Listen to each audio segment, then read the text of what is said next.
I DJ mostly dubstep and jungle, depending on what sort of I'm playing and depending on really what the crowds are saying, do you know what I mean?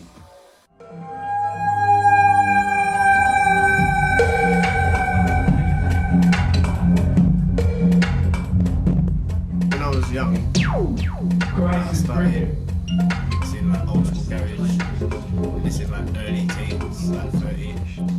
And then when I was about, I would say probably 15, I started going on the radio, like other stations before, with like MCs and stuff like that.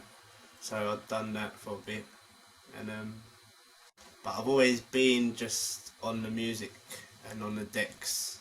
It's like my therapy, you know.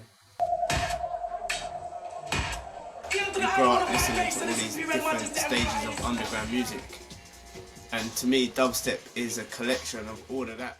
It's a mixture of everything that's come, you know, and there's elements of garage in it, elements of dub reggae, elements of drum and bass, even people like jazz influences, like some people are really going out there with what they're up to. You have got that techie side, you've got that garagey side as well, you've got the dubby side, you've got the hard wobble side, which is for the hard nuts, right? Do you know what I mean?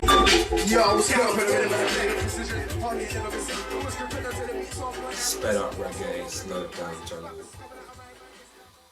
with like elements of everything, elements of like all sorts of dance music, all sorts of reggae music, all sorts of like influences from around the world. Basically, it's like dubstep's just like the one thing that could only come out of London because it's so influential.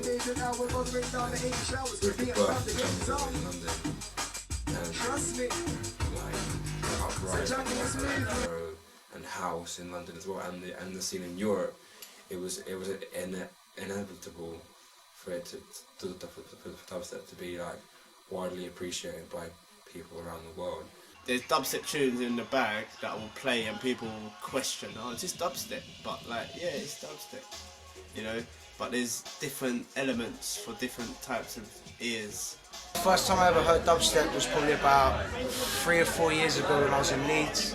I was doing my degree, and I went to West Indian Centre in Leeds, and there was normally a drum and bass night there called Transmission, and it was always like DJ Hype, Andy C, or a kind of big rave like that.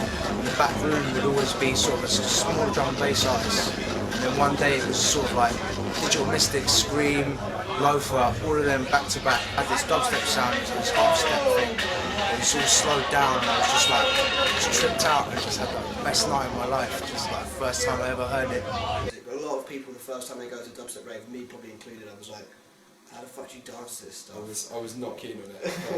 Yeah, you just don't, it's, you know, it's how you dance to it. I mean, the thing that I love about dubstep is when you're in the raves and the big kind of low end, low frequency bass drops, and you see everyone look at each other like, get a real bass face on. But yeah, it's just about kind of, you know, you need a really good sound system, and that's one thing you can't fuck around with. You need to have a good club with a good sound system, so the low end's good and you can feel it in your chest. So the first place I started listening to it was Subdub up in Leeds. They have Vibration Super sound system up there, and you literally, your eyes are vibrating in the back of your skull when some of the tunes drop, you know, and that's kind of a cool thing to the music.